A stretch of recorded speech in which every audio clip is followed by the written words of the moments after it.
Hello, welcome to another SH Figuarts review. Today is Kamen Shin, Tamashii Work exclusive.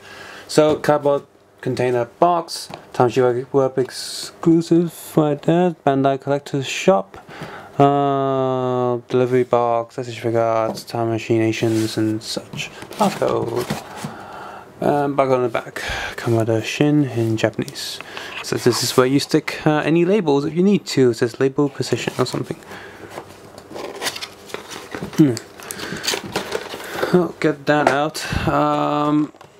Kinda very standard Tamashii Work exclusive Showa era box. Single sort of color, silhouette, grayscale, silver printing on text, photo of the actual figure in sort of weird filter, Shin Prologue logo, and a pose right here. SH Figuarts' new standard figure series that incorporates the band action figure out and the theme pursuit to get expression through humanoid action.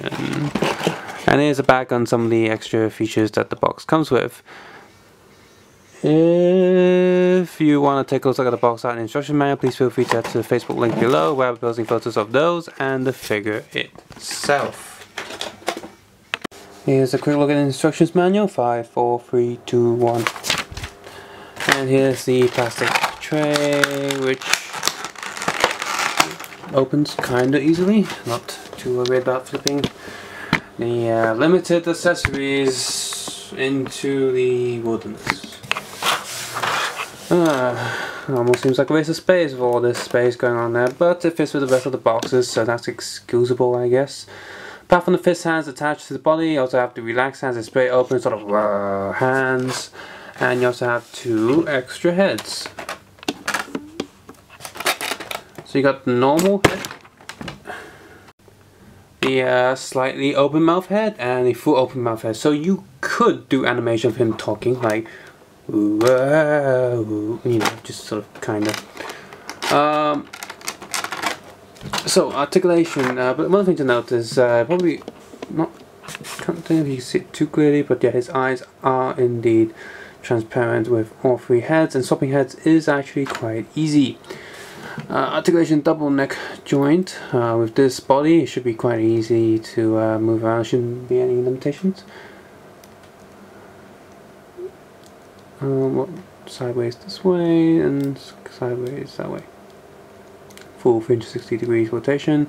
The horns are soft plastic, so I wouldn't worry too much, but they are very thin material, so you know, do be careful. No shoulder pads of course, because he's more like a werewolf than a armored suit. Arm up, arm down. Can't go any more than that. Full rotation. Ball joint on the torso. Some sort of clicking sound going on. Double elbow joint. Not too sharp here, don't worry too much. Hand is on the ball peg that's on the little arm. So here. Shoulder pad is made of soft-ish material, so it doesn't stop the swivel at all. Body up, 6-pack. Body down. They can come down, so you can have more possibilities. Slight swivel. I like how the pattern continues inside of the joints. Up, back. Double knee joint. No kneecap piece here for obvious reasons, of course. Back here is kinda sharp, and feet, toe joint, again kinda sharp. Nothing about the feet, just sort of more skin. And yeah, this hip piece is its own sort of soft-ish material.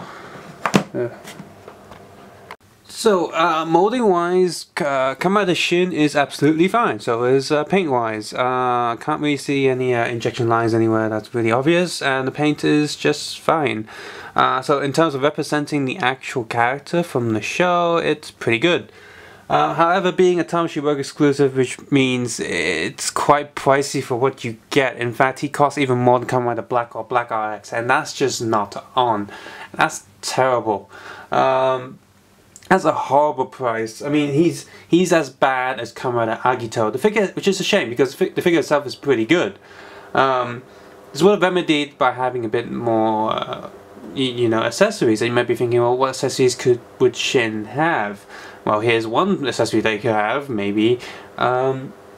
Item holding hands. Now, of course, he doesn't have any items in the show or in the film that he's in, but, you know, why couldn't he hold something up later? Like, if he, you know, walked up to someone and said, like, if you want him to fight a different character and pull their weapons off that person or pull their arms off, he can't do that because he can't hold anything. Another accessory that he could have come with is the head and spine of the enemy monster that he kills in the movie and whips out, sort of like how the Predator whips out head and backbone of you know, his victims. But no, he doesn't come with that. Instead, he has two pairs of open arms, open hands that you just can't hold anything with. And that's the trouble I had with the Mario figure, because people say, oh, Super Mario is from Super Mario and he never picks up any items. So what? This is a figure and it's supposed to be able to do more stuff, like, you know, basic holding up items, because you want the figure to do different things as you please. And he can't even do that. At least Agito can hold stuff. So, and at least Agito was less than half the price of Kamen Shin. And like I said, the figure itself is absolutely gorgeous, but the current price point is a complete insult to anyone who buys it, including me. I feel like Bandai slapped their dirty thingy on my face. Ew. So yeah. Whew. Hopefully this figure wouldn't sell too well, and hopefully, here's two things. Hopefully first, it doesn't sell too well, and second of all, that they actually made enough figures for the price to go down, because if this is a rare figure and it didn't sell too well, it's still going to be rare and pricey. However, if they made it enough and it didn't sell too well, and hopefully they can get it for cheap, just like how the web exclusives of Kamen Rider Wizard's other forms have become quite cheap these days. The sellers are pretty much losing money just trying to get rid of stock because, you know, it's getting in the way. What a shame. Subscribe, suggest, and comment below, and of course take care and have a nice day. Bye.